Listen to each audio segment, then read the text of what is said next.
So the cognitive interview is probably the most effective tool for questioning victims and witnesses in criminal investigations today. And this is really important because oftentimes witness evidence may be the only information that the police have to pursue an investigation.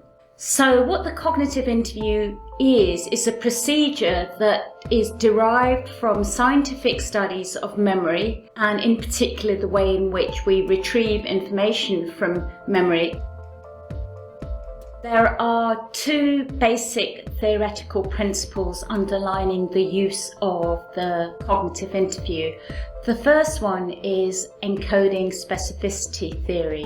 And basically what this theory says is the way in which we retrieve information is directly linked to the way in which we've encoded the information in the first place. So if you think of memory as being stored behind a locked door, what you need to know to get into the room with a key is the shape of the lock. And what the cognitive interview techniques do is provide us with the right key by recreating the original learning environment where we experience the event, so that the witness can, using the techniques, recreate their memory of the event.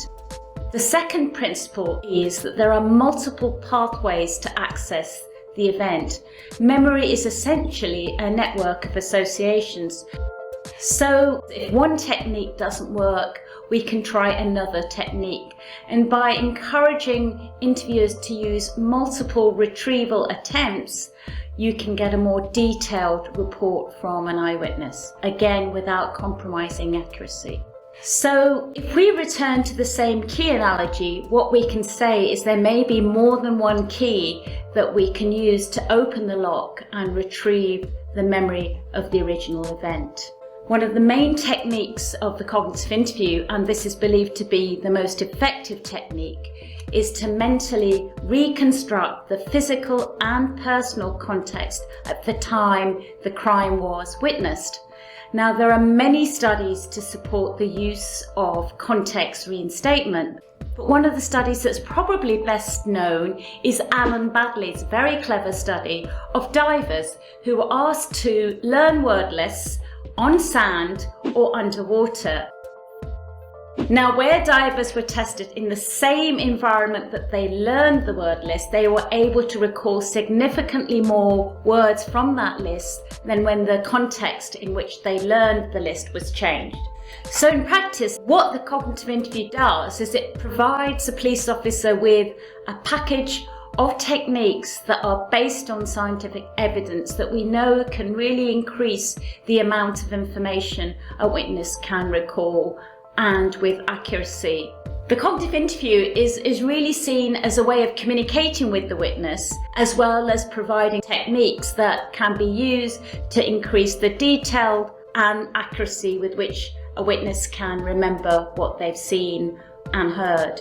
Not only is it simple to implement the cognitive interview into a witness interview, it's also very strongly backed up by research. So I myself have done a meta-analysis of over 3,000 participants who were tested with the cognitive interview to show that overall with the cognitive interview you can get up to 40% more information from an eyewitness without compromising accuracy. So in summary, the cognitive interview is probably one of the most successful things that's come out of research on memory in the last 30 years. It's really important that people using the cognitive interview are effectively trained in its use, that they are aware that if too much pressure is placed on a witness to recall things they're unsure of, it can potentially increase erroneous recall. In order to use the cognitive interview effectively, in an interview with a witness, an officer should be well trained, should be able to effectively establish rapport with the witness. They should have some understanding of the underlying theoretical principles. They should feel confident about using it flexibly as a tool belt, and it can be used with most witnesses.